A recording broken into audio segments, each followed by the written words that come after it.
The Red Badge of Courage by Stephen Crane. Chapter 1. The cold passed reluctantly from the earth, and the retiring fogs revealed an army stretched out on the hills, resting. As the landscape changed from brown to green, the army awakened, and began to tremble with eagerness at the noise of rumors. It cast its eyes upon the roads, which were growing from long troughs of liquid mud to proper thoroughfares. A river, amber-tinted in the shadows of its banks, purled at the army's feet, and at night, when the stream had become of a sorrowful blackness, one could see across it the red eye-like gleam of hostile campfires set in the low brows of distant hills. Once a certain tall soldier developed virtues and went resolutely to wash a shirt. He came flying back from a brook, waving his garment banner-like. He was swelled with a tale he had heard from a reliable friend, who had heard it from a truthful cavalryman, who had heard it from his trustworthy brother, one of the orderlies at division headquarters. He adopted the important air of a herald in red and gold. "We're going to move out tomorrow, sure," he said pompously to a group in the company street. "We're going way up the river, cut across, and come around in behind 'em." To his attentive audience he drew a loud and elaborate plan of a very brilliant campaign. When he had finished, the blue-clothed men scattered into small arguing groups between the rows of squat brown huts. A Negro teamster who had been dancing upon a cracker box with the hilarious encouragement of 20 soldiers was deserted. He sat mournfully down. Smoke drifted lazily from a multitude of quaint chimneys. "It's a lie, that's all it is, a thunderin' lie," said another private loudly. His smooth face was flushed, and his hands were thrust sulkily into his trousers pockets. He took the matter as an affront to him. "I don't believe the darn old army ever gonna move. We're set. I've got ready to move 8 times in the last 2 weeks, and we ain't moved yet." The tall soldier felt called upon to defend the truth of a rumor he himself had introduced. He and the loud one came near to fighting over it. A corporal began to swear before the assembly. He had just put a costly board floor in the house, he said. During the early spring, he had refrained from adding extensively to the comfort of his environment because he had felt that the army might start on the march at any moment. Of late, however, he had been impressed that they were in a sort of eternal camp. Many of the men engaged in a spirited debate. One outlined in a particularly lucid manner all the plans of the commanding general. He was opposed by men who advocated that there were other plans of campaign. They clamored at each other, numbers making futile bids for the popular attention. Meanwhile, the soldier who had fetched the rumor bustled about with much importance. He was continually assailed by questions. "What's up, Jim? The army gonna move? And what you talking about? How you know it is?" "Well, you can believe me or not, just as you like. I don't care a hang." There was much food for thought in the manner in which he replied. He came near to convincing them by disdaining to produce proofs. They grew much excited over it.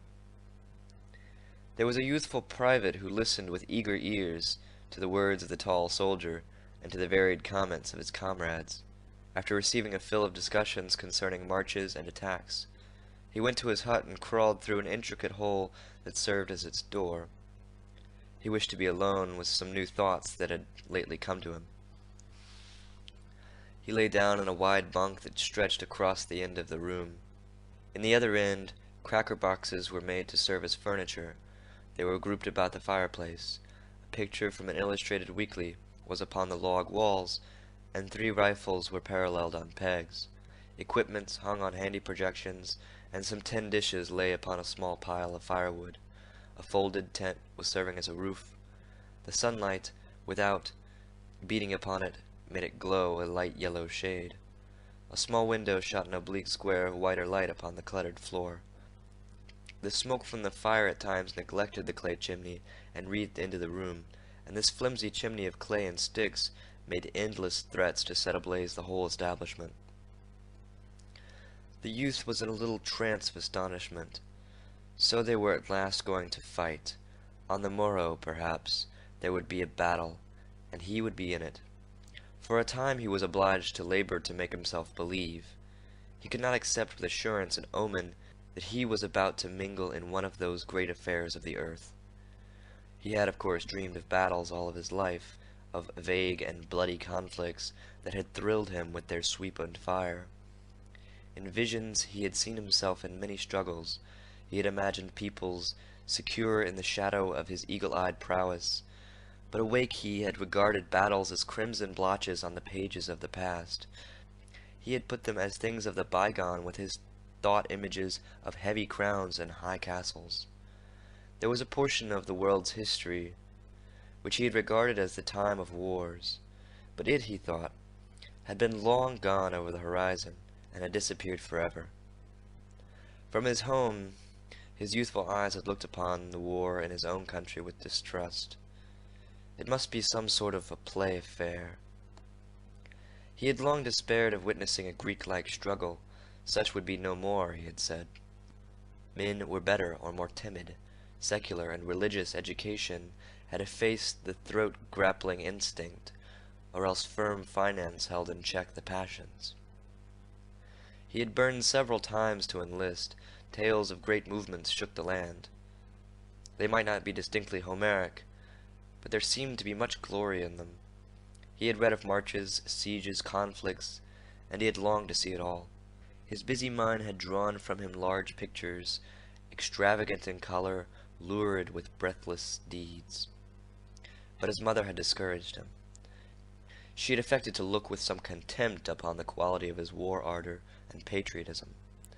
She could calmly seat herself, and with no apparent difficulty give him many hundreds of reasons why he was of vastly more importance on the farm than on the field of battle.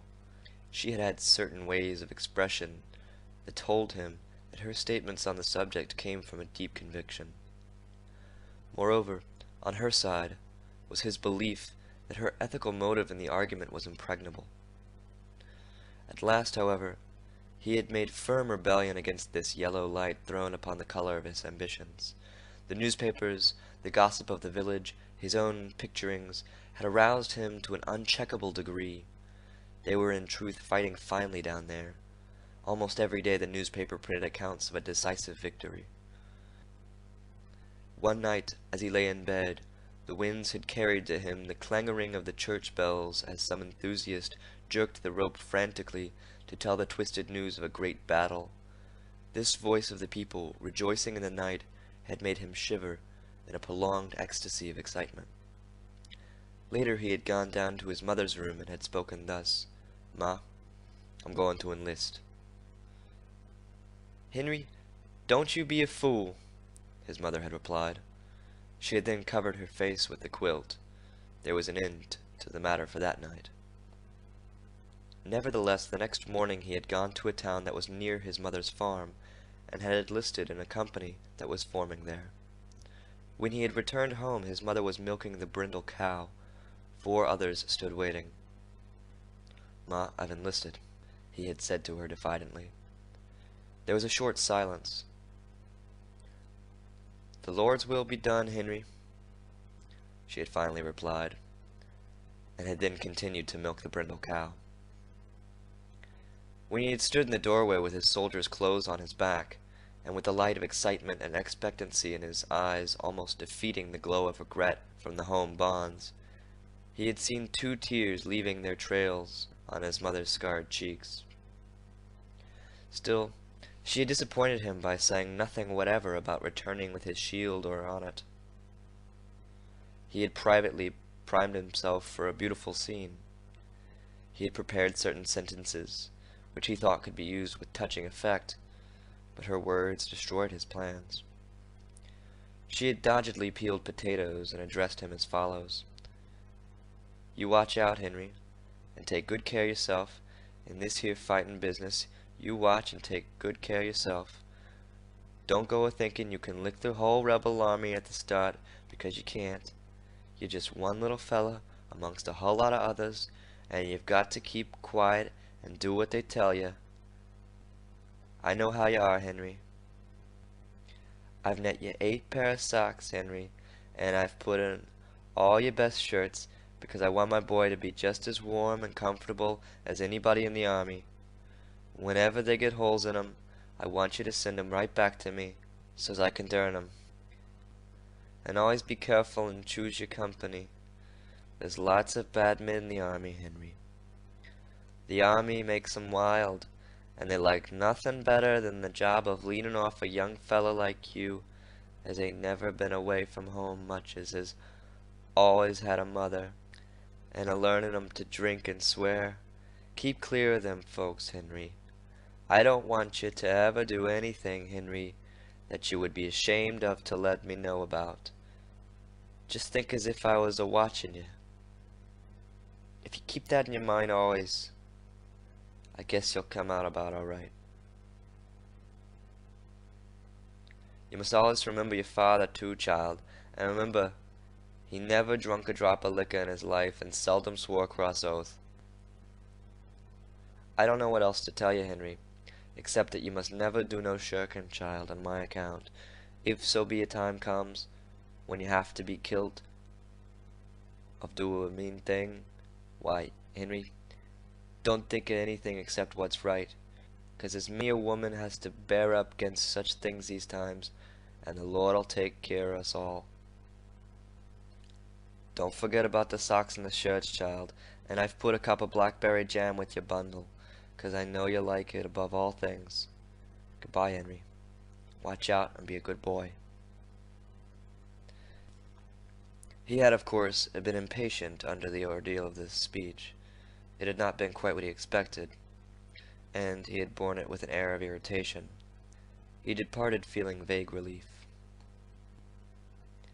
Still, when he had looked back from the gate, he had seen his mother kneeling among the potato parings. Her brown face, upraised, was stained with tears, and her spare form was quivering. He bowed his head, and went on, feeling suddenly ashamed of his purposes. From his home he had gone to the seminary to bid adieu to many schoolmates. They had thronged about him with wonder and admiration. He had felt the gulf now between them, and had swelled with calm pride.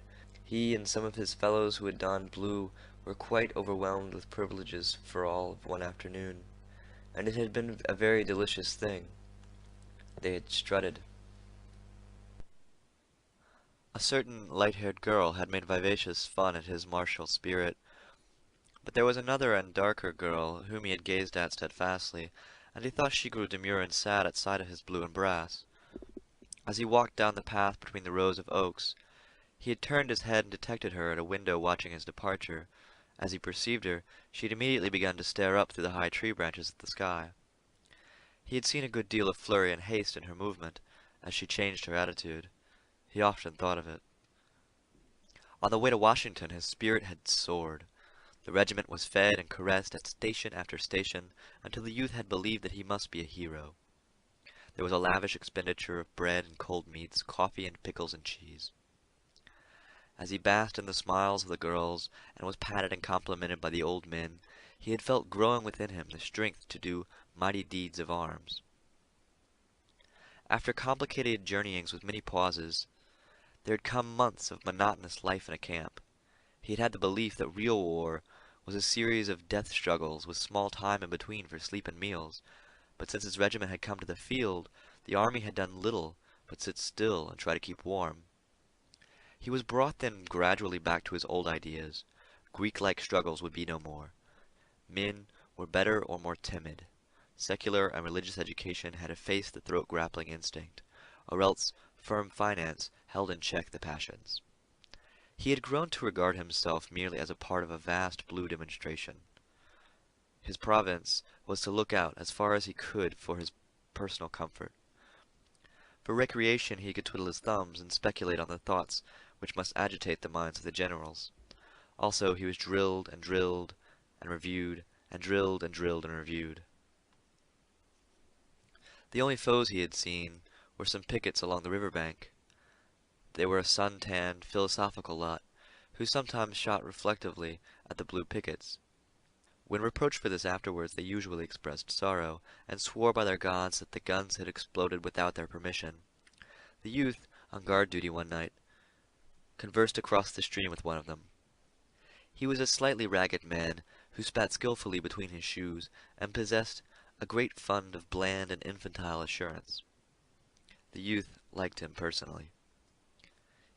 "Yank," the other had informed him, "you're a right dumb good fella."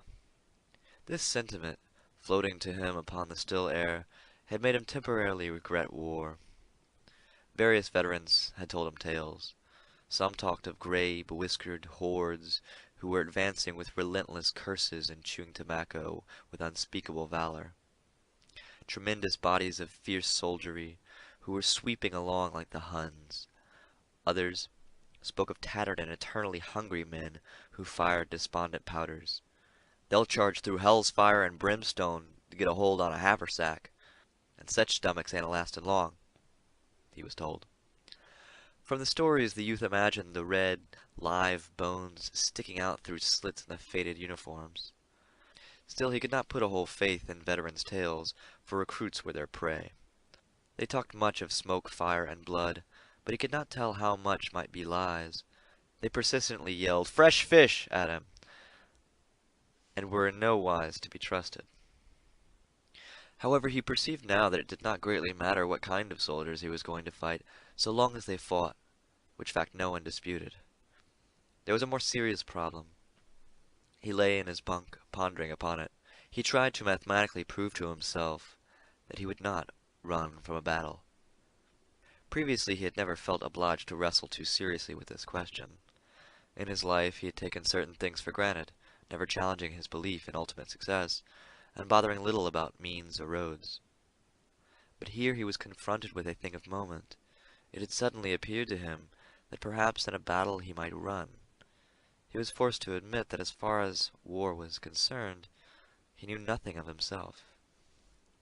A sufficient time before he would have allowed the problem to kick its heels at the other portals of his mind, but now he felt compelled to give serious attention to it. A little panic fear grew in his mind. As his imagination went forward to a fight, he saw hideous possibilities. He contemplated the lurking menaces of the future, and failed in an effort to see himself standing stoutly in the midst of them. He recalled his visions of broken-bladed glory, but in the shadow of impending tumult, he suspected them to be impossible pictures. He sprang from the bunk and began to pace nervously to and fro. "Good Lord, what's the matter with me?" he said aloud. He felt that in this crisis his laws of life were useless. Whatever he had learned of himself was here of no avail. He was an unknown quantity. He saw that he would again be obliged to experiment as he had in early youth. He must accumulate information of himself, and meanwhile he resolved to remain close upon his guard, lest those qualities of which he knew nothing should everlastingly disgrace him. "Good Lord," he repeated in dismay. After a time the tall soldier slid dexterously through the hole. The loud private followed. They were wrangling. "That's all right," said the tall soldier as he entered. He waved his hand expressively. "You can believe me or not, just as you like. All you gotta do is sit down and wait as quiet as you can. Then pretty soon you'll find out I was right." His comrade grunted stubbornly. For a moment he seemed to be searching for a formidable reply. Finally he said, "Well, you don't know everything in the world, do you?" "Didn't say I knew everything in the world," reported the other sharply. He began to stow various articles snugly into his knapsack.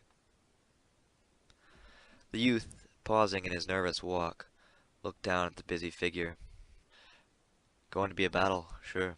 Is there, Jim?" he asked. "Course there is," replied the tall soldier. "Course there is.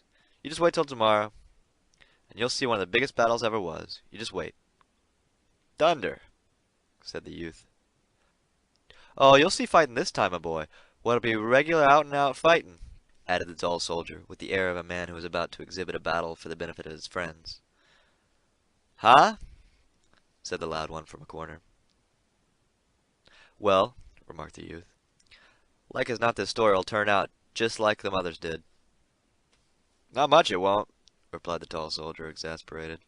"Not much it won't. Didn't the cavalry all start this morning?" He glared about him. No one denied his statement. Cavalry started out this morning, he continued. They're going to Richmond or someplace, while we fight all the Johnnies.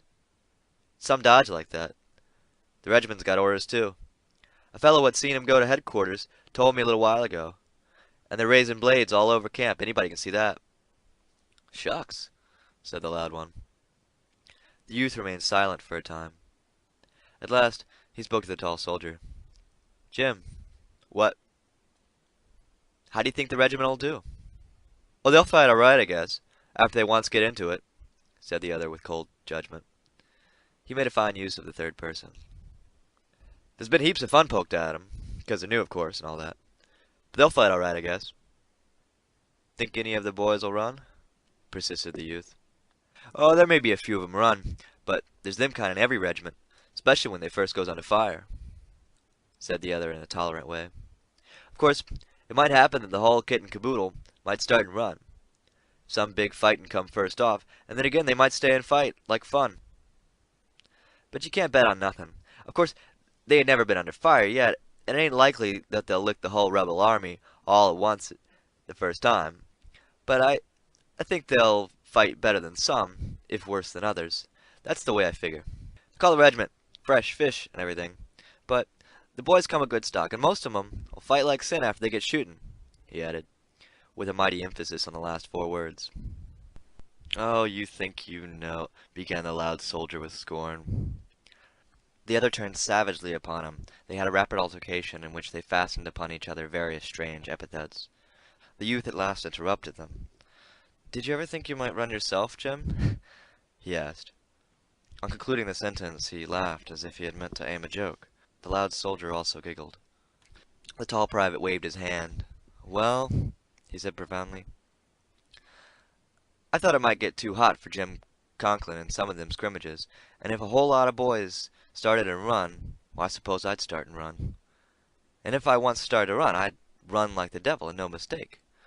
But if everybody was a standing and a fighting, well, I'd stand and fight. By Jiminy, I would, I'll bet on it. Huh, said the loud one.